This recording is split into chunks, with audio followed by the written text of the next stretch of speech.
घोड़े पे महाराज कौन दाव लगाएगा? लंगड़ों से तो लोग, जब ये टिकट वाली लंगड़े घोड़े जब वोट मांगने जाएंगे तब भी लोग यही कहेंगे, अरे तू लंगड़ा है, तेरे पल्ले तो है नहीं भाई दाने, तू तो। ये बड़े बड़े कैप्सूल देते हैं पार्टियां, बहुत बड़े बड़े कैप्सूल, और वो होते हैं खाली जी।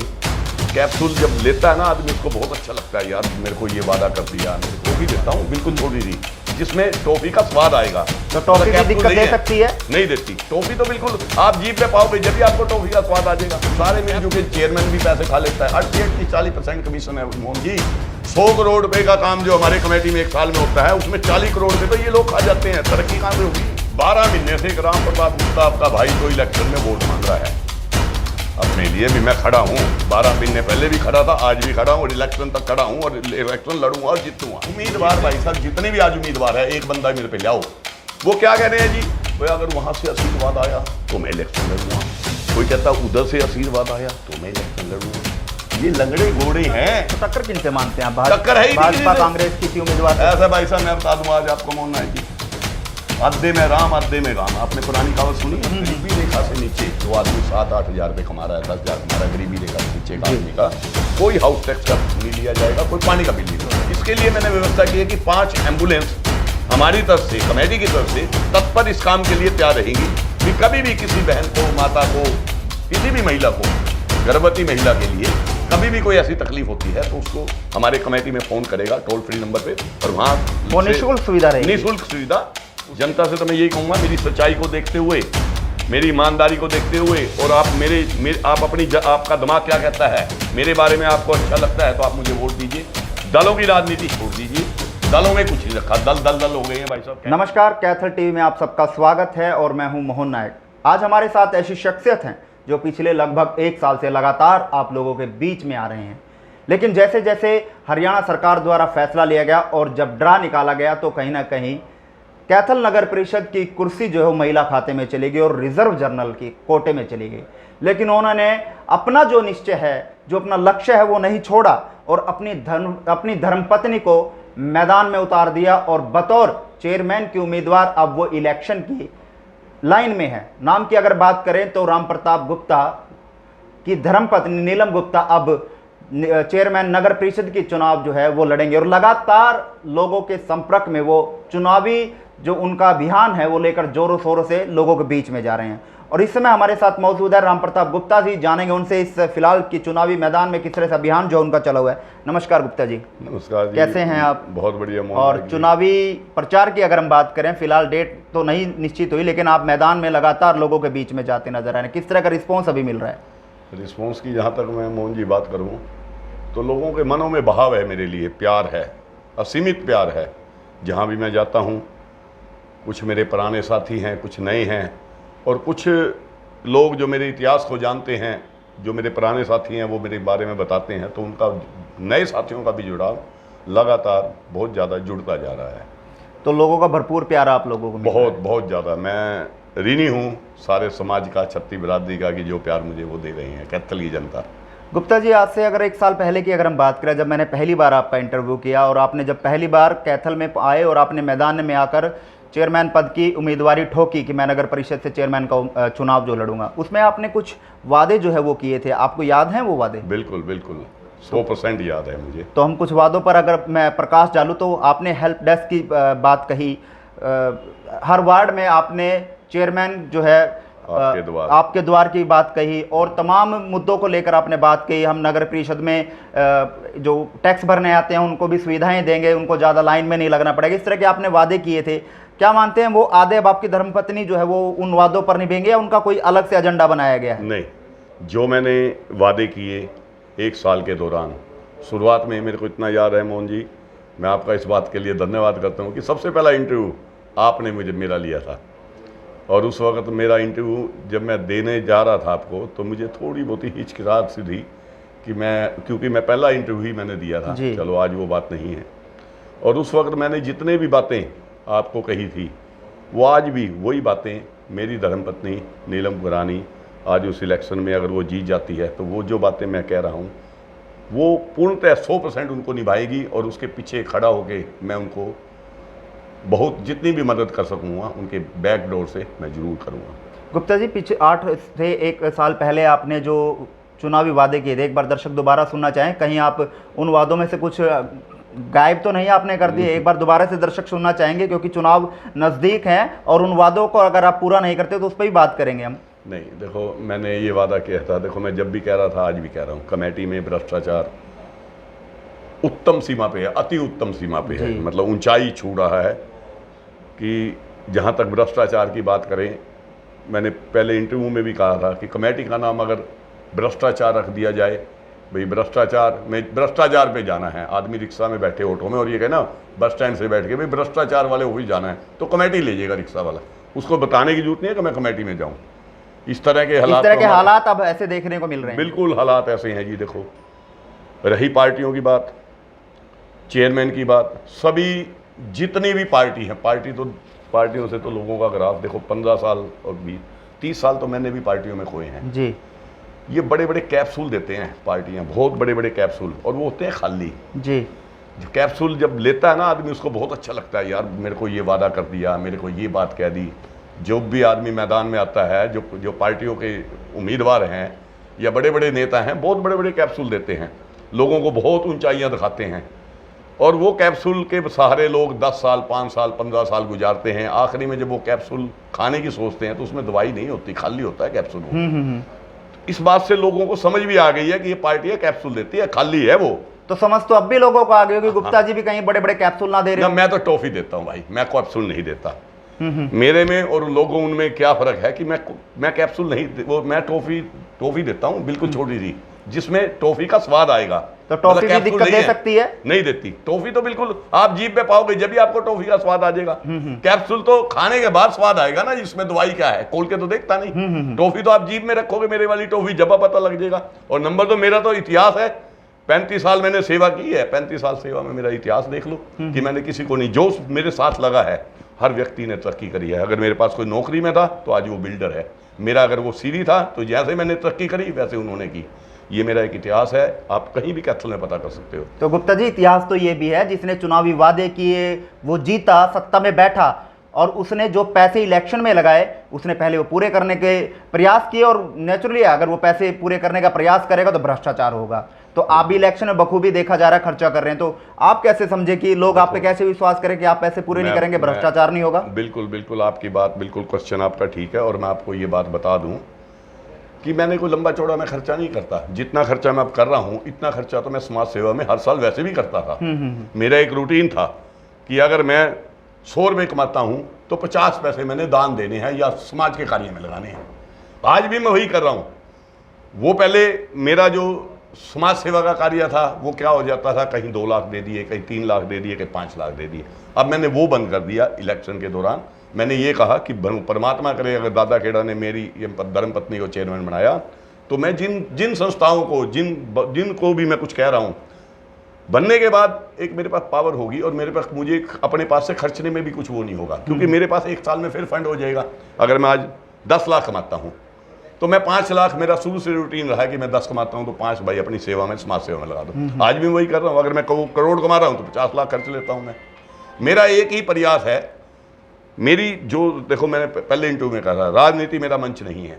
मेरा केवल समाज, इस राजनीति में आना मात्र केवल एक सेवा भाव से कि मेरे जो पिता तुल्य बुजुर्ग हैं, मेरी माताओं के समान मेरी माताएं हैं, मेरी बहनों के समान मेरी बहनें हैं, मेरी बेटियां हैं, और 36 बरादरी का जो समाज है वो जो आज दुख भोग रहा है, मेरा उद्देश्य केवल ये है कि उन दुखों से मैं कैसे इनको निजात दिलाऊं। उन दुखों से मैं पर्सनली रूप से उनसे निजात नहीं दिला सकता। अगर ये पावर अगर मेरे पे दादा खेड़ा ने और समाज के और आप सब साथियों के आशीर्वाद से, अगर कल को नीलम गुप्ता मेरी धर्मपत्नी अगर चेयरमैन बनती है तो मेरा समाज से, सभी से एक आश्वासन है कि जो आज भ्रष्टाचार है, देखो आज कमेटी में भ्रष्टाचार की बता दूं, आज कमेटी में अगर प्रॉपर्टी की आईडी लगानी है तो 4 से 5 महीने लगते हैं जी, और चक्री कटा देते हैं भाई साहब पूरी तरह, मतलब उसके 100 चक्कर लगेंगे जी। आज अगर टैक्स भरना है तो अगर आप पे टैक्स की पर्ची गुम होगी तो आपके पैसे गुम होंगे, क्योंकि टैक्स का रिकॉर्ड ही नहीं है कमेटी में। ये नगर परिषद में देखा जा रहा है। नगर पालिका में कोई रिकॉर्ड नहीं है। नगर परिषद में आपको अपनी पिछली पर्ची ले जाओगे तो बता देंगे जी, हाँ जी चलो जी आप अगला दे दो। अगर आप पे 4 साल की पर्चियां गुम होगी और 50,000 आपने टैक्स दिया था तो आपके पैसे ही गुम हो गए। अब आप एक हिसाब लगाओ मोहन जी, जिन लोगों के पास कमेटी में रिकॉर्ड ही नहीं है हाउस टैक्स का, तो इसका मतलब कितनी बड़ी धांधली होगी। लगातार ये 30 सालों से धांधली चल रही है। कोई जो और चेयरमैन आ रहे हैं वो क्यों नहीं कर पा रहे, आप कैसे करेंगे जब? भाई साहब वो चेयरमैन जब एक राजा, चेयरमैन का मतलब एक राजा है, उसको हमने पगड़ी पहनाई, राजा बना, और वो राजा ही खा रहा है, करप्ट है।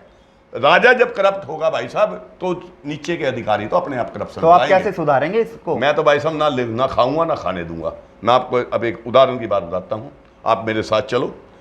ब्लॉक लगते हैं, मिट्टी के ऊपर ब्लॉक लगा दी जाते हैं, जबकि टेंडर में क्या होता है, पहले रेतीली मिट्टी पाई जाएगी, उसके ऊपर 6 इंची रोड़ा पाया जाएगा, उसके ऊपर 3-4 इंची मसाला पाया जाएगा, रेत का और सीमेंट का मिला के, और उसके ऊपर ब्लॉक लगते हैं। 4 चीजें पड़ती हैं, उसके पैसे लेता है आदमी, ठेकेदार। अब क्या है, ये चेयरमैन है, ये कमेटी के अधिकारी हैं, मिलजुल के, चाहे इसमें सारे आलिए, चाहे कोई भी अधिकारी हैं जो भी उसमें हैं, सारे मिलजुल के, चेयरमैन भी पैसे खा लेता है। 38-40% कमीशन है मोहन जी।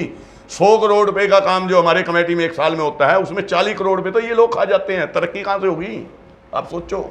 तो चुनावी वादे तो चलो हम मान रहे हैं बखूबी, आप ये कह रहे हैं कि हम जो कर रहे हैं और जो बोला है वो करके भी दिखाएंगे। बिल्कुल बिल्कुल। लेकिन आप दूसरे उम्मीदवार अभी मैदान में तो नहीं आए हैं खैर, लेकिन अगर मैदान में आएंगे तो उनसे बेहतर आप किस तरह समझेंगे? मान लो भाजपा के अगर हम बात करें तो वो भी ऐसा समीकरण नजर आ रहे हैं कि वो अग्रवाल समाज के उम्मीदवार को टिकट जो है वो दे सकते हैं, तो आप उनसे बेहतर किस तरह होंगे? आपको एक सीधी बात बताता हूँ भाई साहब, जो चुनाव में आने वाली बात आपने कही, मेरे को बड़ी हंसी आती है। बड़ी बड़ी बातें लोग करते हैं, मैं आपको एक सच्चाई बताता हूँ। 12 महीने से एक राम प्रताप गुप्ता आपका भाई तो इलेक्शन में वोट मांग रहा है अपने लिए भी। मैं खड़ा हूँ, 12 महीने पहले भी खड़ा था, आज भी खड़ा हूँ, और इलेक्शन तक खड़ा हूँ, और इलेक्शन लड़ूंगा और जीतूंगा। जीतने के लिए इलेक्शन लड़ रहा हूँ, हारने के लिए लड़ रहा। आपको विश्वास बताता हूँ, मेरा इतना अटल विश्वास है दादे घेड़े पे कि इलेक्शन जीत के लिए लड़ रहा हूँ। लोग क्या कर रहे हैं, आप उम्मीदवार की सुनाता हूँ।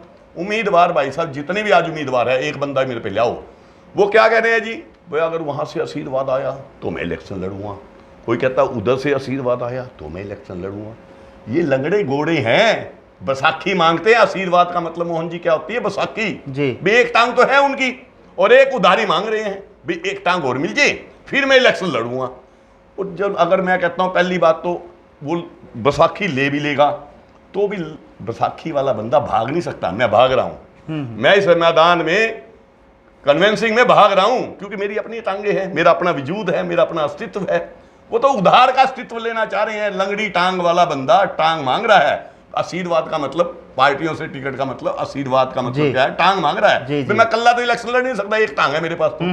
दूसरी टांग उधार की मिल जाए, दूसरी टांग अगर जाए बताओ, अगर किसी को बैसाखी लग रही है क्या वो दौड़ सकता है? बिल्कुल नहीं, वो खिसकेगा ऐसे ऐसे। तो ये तो हालात है लोगों के। कैथल में जो लोग आज उधार की टांग मांग रहे हैं, उधार की बैसाखी मांग रहे हैं, कल को जीतने के बाद भी वही कहें। वो अगर बाई दी उस बीच में उसने टांग मांग ली, वापस ले लिया आशीर्वाद वाले ने, फिर लंगड़ा हो जाएगा।